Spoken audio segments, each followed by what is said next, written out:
Here we go. We choose Steel Saw as the game mode and we start the run. If we had the quality of life mode installed, we could have skipped the FMVs faster, as well as used the various other quality of life changes included. But I've had some issues with it, so we will lose a few seconds here. Not a big deal in any case.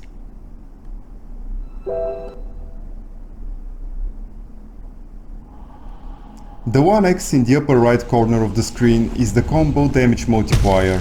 I'll talk a bit more about it later. For now, let's start our usual 112% route by going left and gathering our first geostone. And now we continue right. Still in the habit of bunny jumping from my speedrunning practice. And just look at that beautiful enemy HP bar. Simply gorgeous. I really wish they used something like this in the base game. For the regular enemies, the HP bar is above the creature, and for the elites and bosses it is spread across the bottom of the screen. As you can see, the damage multiplier has changed to 2x. This means we are now doing twice our usual damage. The next stages are 3x, 4x and lastly 10x. If we take too long before hitting an enemy or we get hit by anything, it goes down a stage.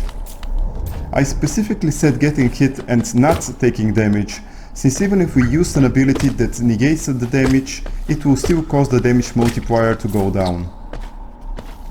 To be honest, this mod is fairly OP. A more reasonable damage multiplier would have been a 50% increase and a complete reset on getting hit. As it stands, it makes certain fights absolutely trivial. That being said, the Soul Steel mode is not easy. This is actually my second attempt at it. So while it does make it easier, especially in the latter parts of the game, it's still pretty difficult.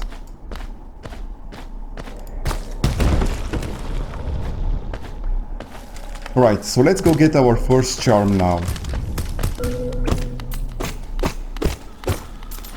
Hopefully I've not forgotten how to pogo jump on spikes. Good enough.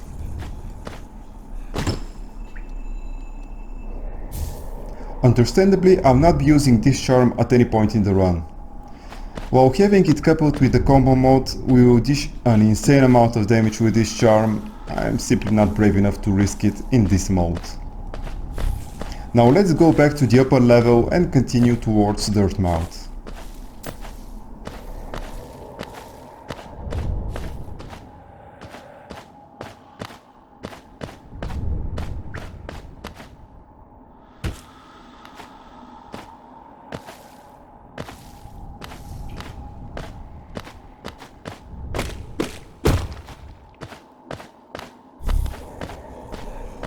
Just as a heads up, I'll be cutting short or outright skipping the majority of the text and conversations in this run. If you would like a more first time friendly run, you can check my walkthrough of the vanilla game.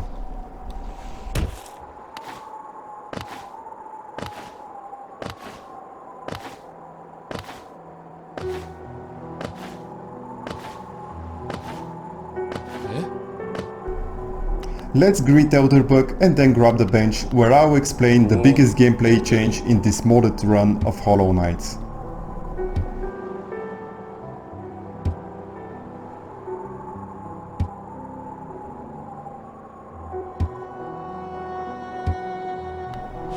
Okay, so the menu on the left is from the Bonfire mod. It basically mimics the leveling system from the Souls games. We use geo or certain vendor items to increase our attributes.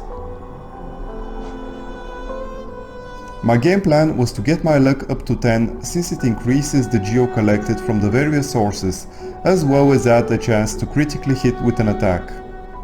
And while I still think that this is the best strategy, in hindsight I should have started with 1 point in luck and then a point in wisdom, resistance and dexterity.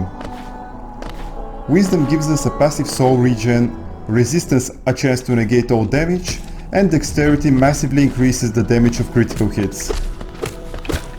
As you can see, those are some huge power-ups, but they are fairly well balanced due to an increase in enemy health at each level up. Kinda like level scaling in other games, but only for their health. It still makes you way stronger in the late game when you can just mow down your enemies with scenario warrior in the world. But that's why this is an RPG mod. You're supposed to get much stronger in an RPG if you collect all the resources available. And since this is a 112% completion run, that's exactly what we'll be doing. Okay, so let's go back to the game. We've met Quirrell now and we'll be going next left to the vertical shaft in the crossroads. Even in the vanilla game, at this point it was important to kill all enemies in order to get some much needed geo, but with the bonfire mod it's even more important. I know it's quite annoying collecting geo without the gathering swarm charm, but just stick with it for a bit more. We'll get the charm before long. The red flash was the critical hit we've had. Again, with no points in dexterity, the damage is not really impressive, but later, with a few lucky criticals, we'll be able to simply melt some bosses.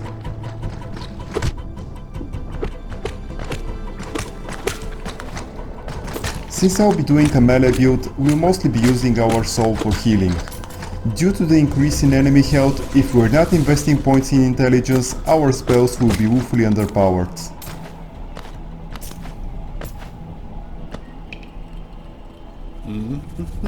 As usual, let's talk with Cornifer and buy his map. To be honest, that's not really necessary at this stage of the game. Actually, saving your geo would be better since you can invest it in leveling up. But since it's a 112% completion run, it just doesn't feel right to me. Now let's go free the first grub.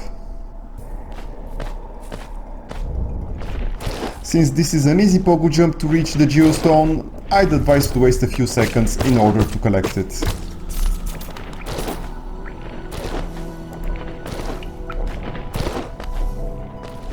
The aspid mothers are even more annoying right now due to their increased health. Even their hatchlings take 2 hits.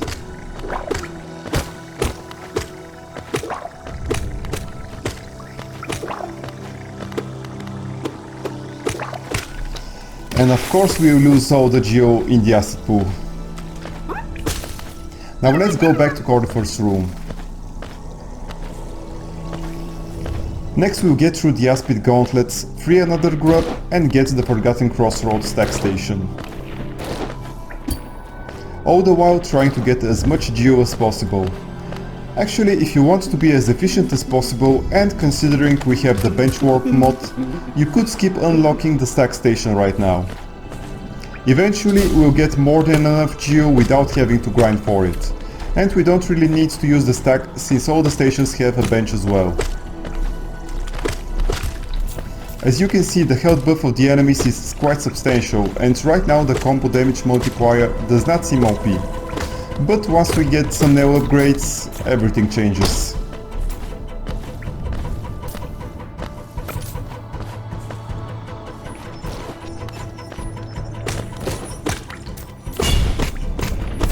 Grab every geostone and try to kill all enemies you pass by, even if you could avoid them. Every little bit helps at this point.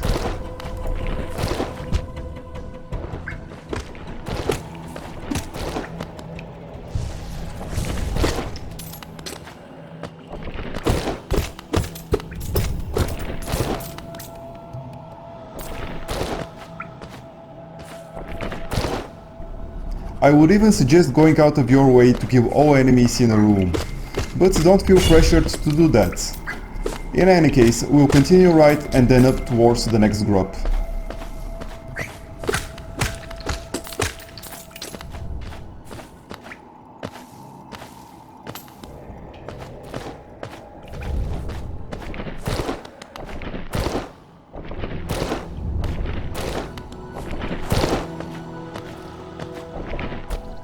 And here we go up following the stack station sign. If you recall, the next grub is halfway through the vertical shaft, hidden behind a fake wall and guarded by a couple of half-pit hunters.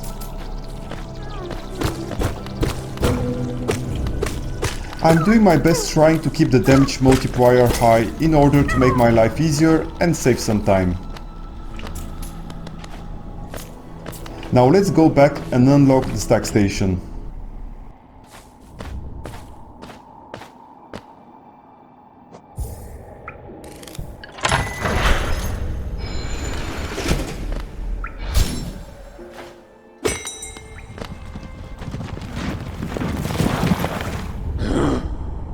geçiyorum. Hala. Don't forget to grab the bench. I used this opportunity to put another point in luck. Again, at this point it would have been better to get a level of dexterity or resilience, but I figured that out much later.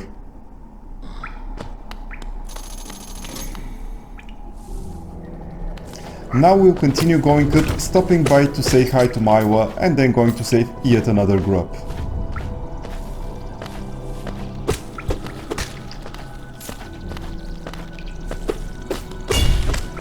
I'm killing all enemies both because of their geo as well as to keep my damage multiplier high.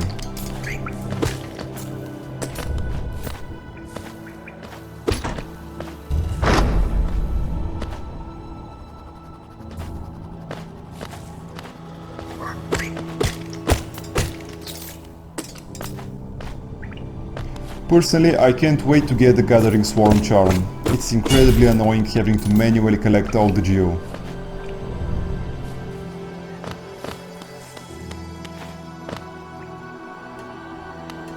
I am very sad there is no way to save Maiwa.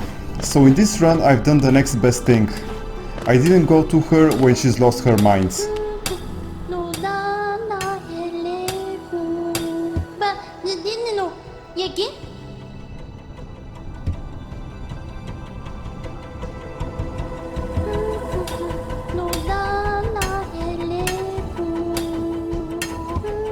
I did check up on her after getting the Vengeful Spirit spell, since I think I didn't show her dialogue during the previous run. Right, so let's head for the Husguard guarding the next grub.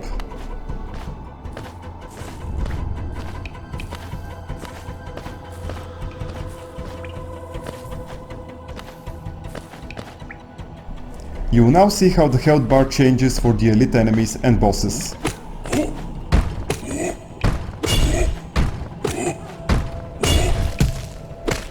As you can see, he's got some crazy health right now. If you have problems with him at this stage and are using the same mods I am, remember that you can go back to build up a higher damage multiplier and come back to him while keeping it. That being said, as you can see, I managed to build a 3x multiplier just by attacking him. Now let's go back a bit and then continue right towards the Grossmother Arena. Don't forget we have to save another grub on the way.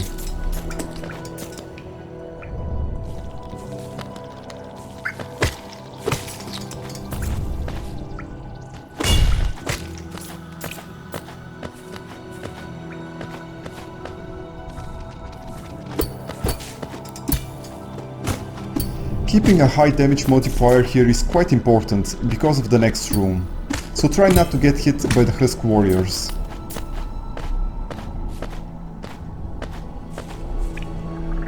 Right, so the Aspid Mothers make this room very dangerous at this stage of the game.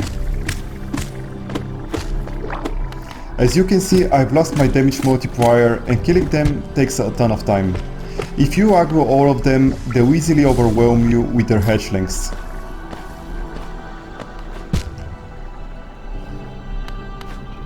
Without the dash it's quite annoying to get that Geostone, but I was quite stubborn.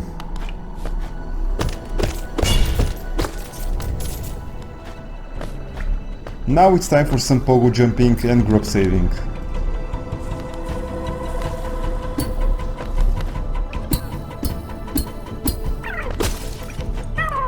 Next up is the Grossmother fight.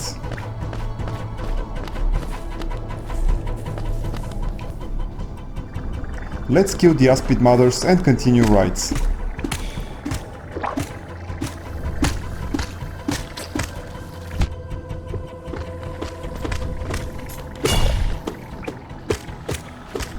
The best way to kill them at this point is by pogo jumping them. Fortunately, it's very easy to do that in this room.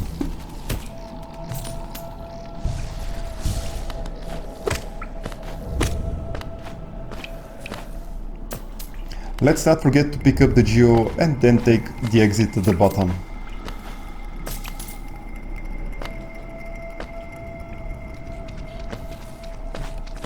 The Grossmother fight is the same fight as usual, made especially easy due to the damage multiplier.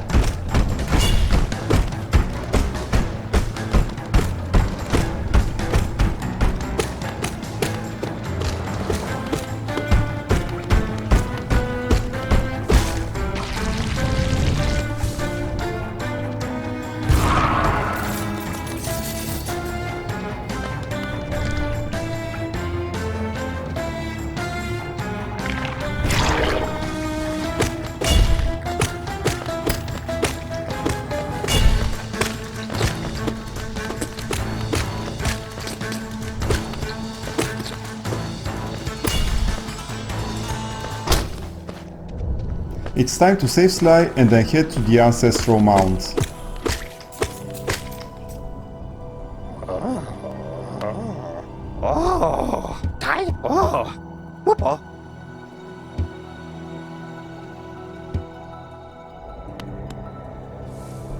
We'll open the shortcut and start heading to the stack station.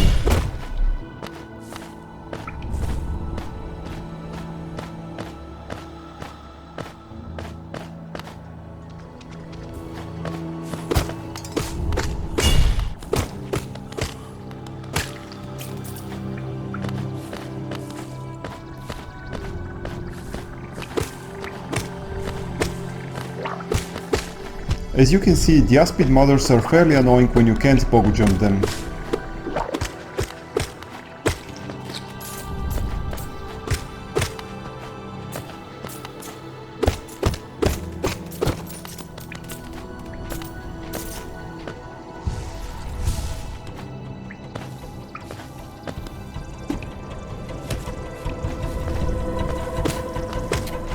This Aspid hunter took way more time than he was worth.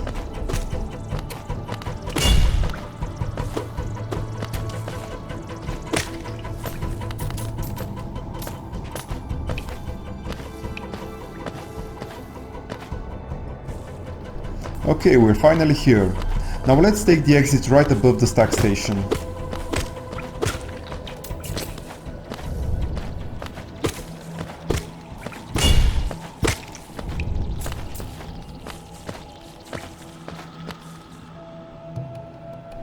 Let's deal with the Husguard and continue left towards the False Knight Arena.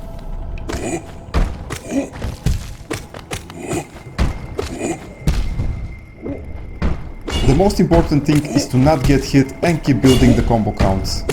There's a real risk of dying here.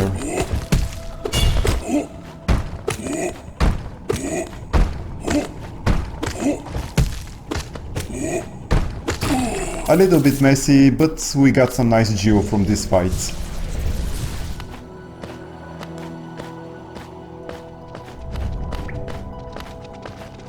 I'm not sure why it happens, but sometimes the combo timer bugs out and freezes. It happened to me at this time and I was able to carry the damage multiplier to the boss fight. So it's a good idea to try to get a good combo count on those 3 husks, just in case you're lucky and the timer freezes. It makes a huge difference in the False Knight fight.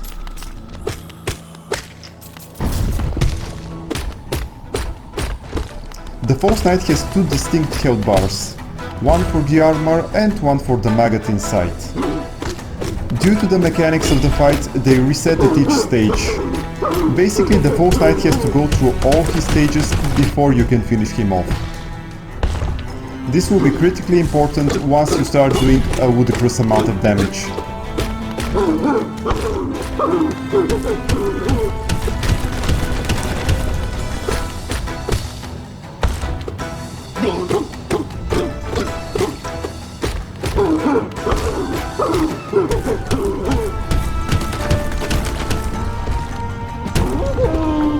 And now we just finish him off and get the city crest.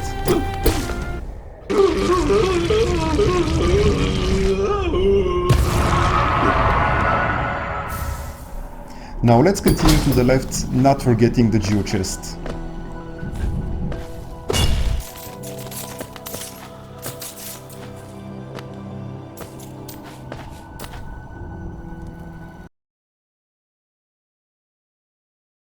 Hey guys, I hope you've enjoyed this video.